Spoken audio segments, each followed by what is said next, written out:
Bolero బోల్తా పడి ముగ్గురు కూలీల దుర్మరణం. కర్ణాటకలో కూలికి వెళ్లి తిరిగి వస్తున్న ప్రమాదం. 12 మందికి తీవ్రగాయాలు. అన్నమయ్య జిల్లా పూలకుంట్లపల్లిలో విషాదం జరిగింది అన్నట్టుంది హైలైట్ చేశారు. లేకపోతే లాబిస్టులకి రాజ్యానికి సంబంధించినటువంటి వార్తను డీటెయిల్గా ఇక్కడ రాసుకొచ్చారు. సీనియర్లు సర్దుకోవాల్సిందే అంటూ అందులో సీనియర్లకు అవమానం అండి. నిజానికి రాజ్యసభ ఎంపీగా తనకు అవకాశం ఇవ్వాలి.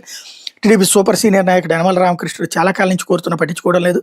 రాజకీయ జీవితంలో గౌరవప్రదమైన ముగింపును కోరుకున్న ఆయన రాజ్యసభ ఎంపీ అందుకు తగిందని భావించి ఆ దిశగా చంద్రబాబుపై ఒత్తిడి తెస్తున్నారు. అయితే ఆయన కూడా పట్టించుకోవడం లేదు.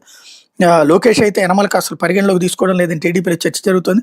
చంద్రబాబుకి నమ్మిన బంటుగా ఉన్న మరో సీనియర్ నేత ఖమ్మంబాటి రామ్మోహన్ రావు తనకు చివరి అవకాశంగా ఎంపీ పదవి ఇవ్వాలని కోరుతున్న పట్టించుకునే పరిస్థితి లేదు. గత ఎన్నికలకు ముందు రాజకీయ సన్యాసం చేసిన గుంటూరు మాజీ ఎంపీ గల్లా జయదేవ్ రాజ్యసభ స్థానం కోసం గట్టిగా ప్రయత్నిస్తున్నారు. చంద్రబాబు లోకేష్ను ప్రసన్నం చేసుకుని శతవిధాల ప్రయత్నిస్తున్నారు. పదవులు దక్కని నాయకులు దేవినేని ఉమామహేశ్వరరావు, చింతకాయల విజయ్, వరలరామయ్య వంటి నేతలు తమకు అవకాశం ఇవ్వాలని కోరుతున్న చంద్రబాబు లోకేష్ నుంచి కనీస స్పందన కూడా లేదని సమాచారం.